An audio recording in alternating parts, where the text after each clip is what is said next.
Hey, it's Mike Chen. For most of us, the image of the typical Japanese students we have in our minds probably all came from manga or anime. You know, the high-pitched schoolgirls and impossibly short skirts and the laid-back tassel-haired schoolboy with the air of mystery are typically our go-to archetypes. However, it is unfair to say that these representations are what Japanese students are in real life. Despite having some colorful eccentricities, the Japanese culture is one that puts education in high regard, so much so that simply going to school is guided by a set of standards in order to preserve the institution's image as well as train the students in proper public behavior. Here in the West, we have somehow placed students in different archetypes that amazingly enough has influenced many individuals as they go through their academic lives. It is also worth mentioning that the educational system in Japan is far different from what we are used to here and may at some point raise a few eyebrows. So in today's video, we're going to talk about 10 interesting facts about the daily life at a Japanese school and as a Japanese student to broaden our understanding of this already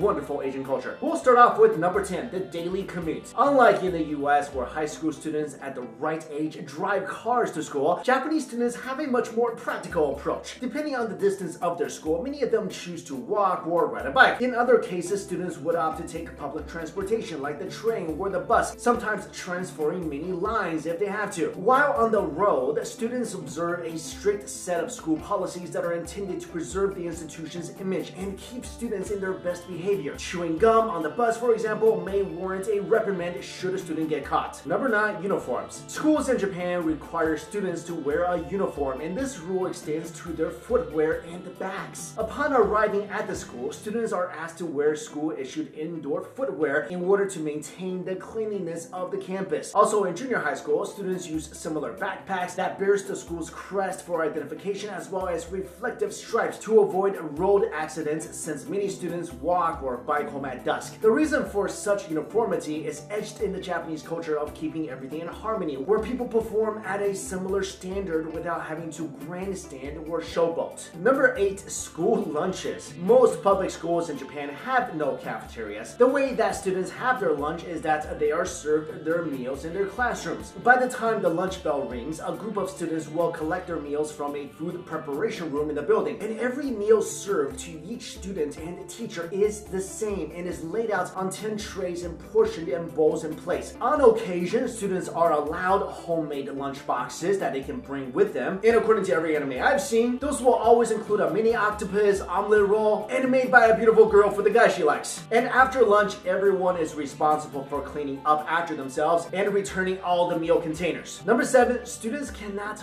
fail a grade. In countries like the US, a student who has failed his grade is held back from advancing until he or she has completed all the necessary classes and complete his or her term with a satisfactory point average. However, in Japan, especially in primary school, a student cannot be held back from moving forward because he failed or missed a test. Regardless of their performance in class or their final test score, they will always get to advance. The students may even join the graduation ceremony at the end of the year despite having skipped classes, which is apparently how Yusuke graduated. Anyway, tests and test scores are only taken seriously in Japan when a student is trying to get into high school or university. And a Japanese student's primary education mainly revolves around conduct, social interaction, and character development. Number 6, there are no janitors. Speaking of character development, Japanese schools are typically devoid of janitors. In Western countries, it is normal to see a janitor or a custodian walking around cleaning after students in the halls. However, in Japan, it's a different story. Japanese students as well as teachers and the principal are responsible for cleaning up after themselves and making sure that their campus is spick and span. On a normal day, time is given for students and staff to roll up their sleeves and clean classrooms, hallways, and even bathrooms.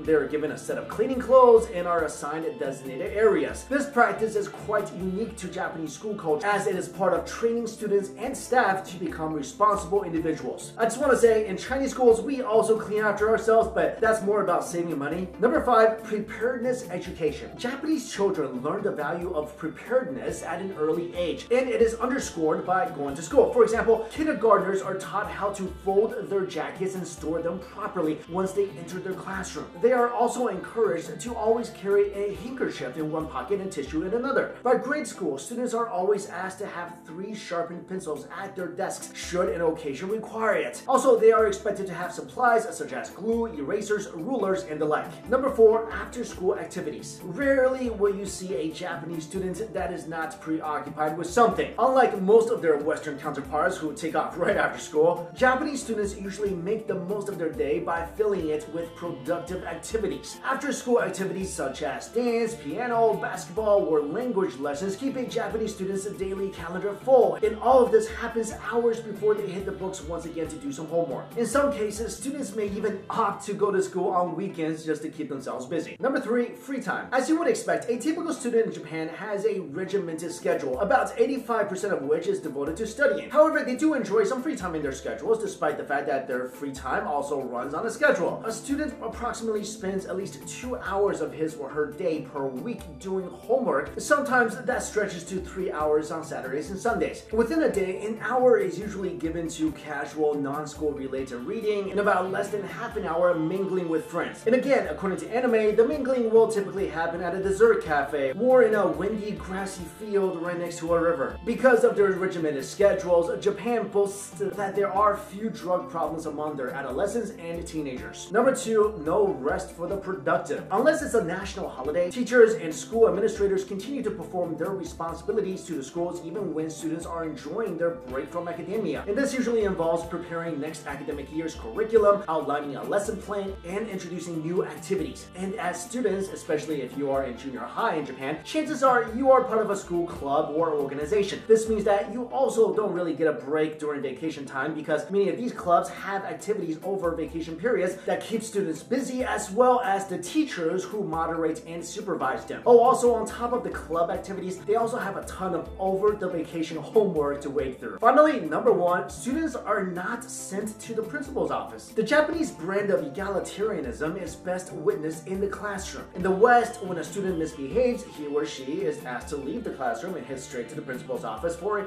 stern reprimand. Having to do so means you are actually breaking a law, more specifically Article 26 of the Japanese Constitution, a legislation that emphasizes that all people shall have the right to receive equal education. It is because of this that Japanese teachers have, in a way, mastered the art of keeping cool when a student or two becomes a bit too much to handle. Or, according to animes, they sent them out in the hallways holding buckets of water. A lot of ways, the Japan school system is very similar to the Chinese school system, and I'm going to talk about that in a later video comparing the school systems of Japan, Korea, and China, so stay tuned for that. Alright guys, hopefully you enjoyed this video, and let me know in the comments below what's your favorite school-focused anime. Thanks for watching. See you later.